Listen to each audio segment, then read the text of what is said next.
I mean, just one last thing about dialogue that maybe people, this might be new for some people. I've read a little bit about during when the Buddha was alive, the Siddhartha, the Buddha was alive.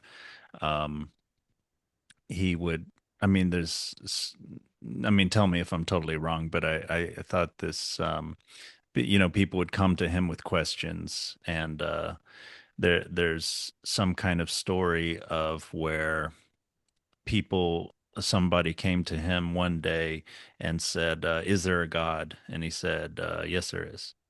And the next day, someone came to him, "Is there a God?" "No, there isn't."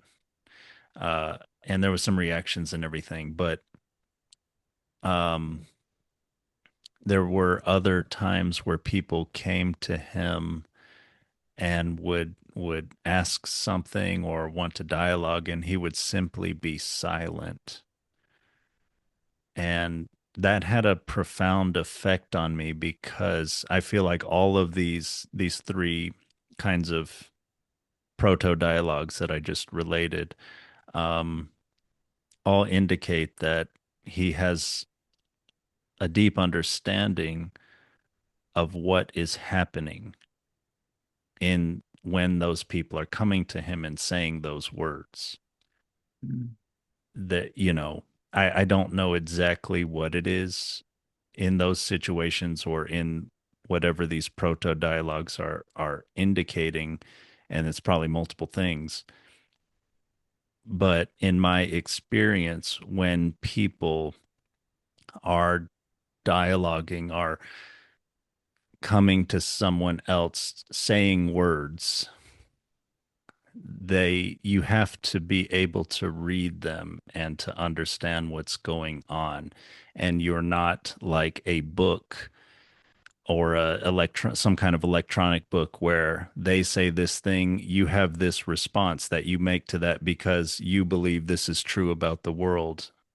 It's more like, I mean, for example, maybe the person in the first thing that I said came to the Buddha, maybe they wanted to know, is there a God? Because, like, I don't really want to take responsibility for my life. I want to know things will kind of work out. And can I just kind of be lazy morally? Like Hmm. maybe he sensed they kind of meant that when they asked. Or maybe the other person, is there no God?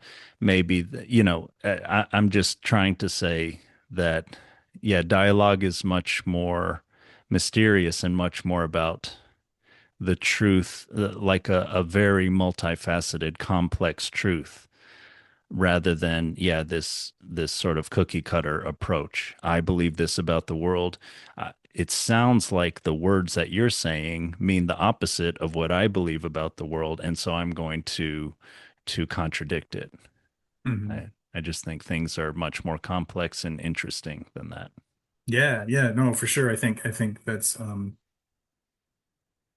developing that level of discernment is what we're talking about as far as the bodyguard coming back and meeting the nobleman at the right time, of being able, help people when they're ready.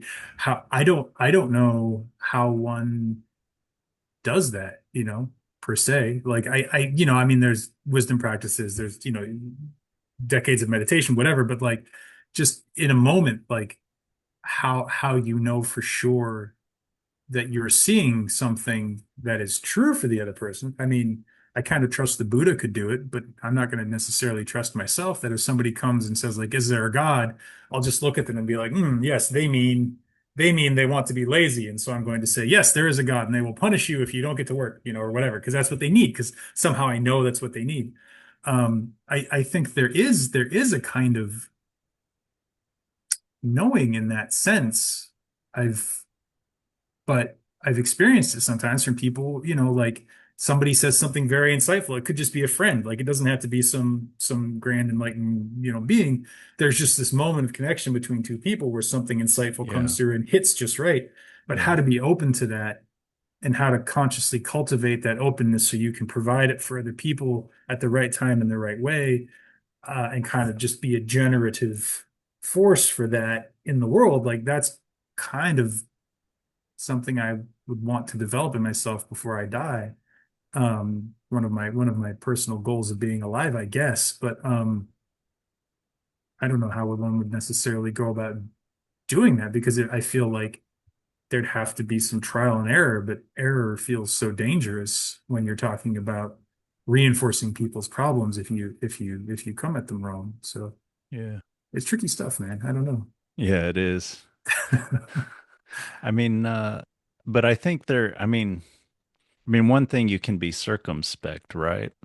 Like you can be, you don't have to say, as you're talking, you can read the person. Is it, you know, and I think we do have to have faith too, right? We have to have some Mhm. kind of confidence, some kind of faith, and just know that, yeah, it's not really up to us. I mean, what they end up doing with their life, whatever, you know.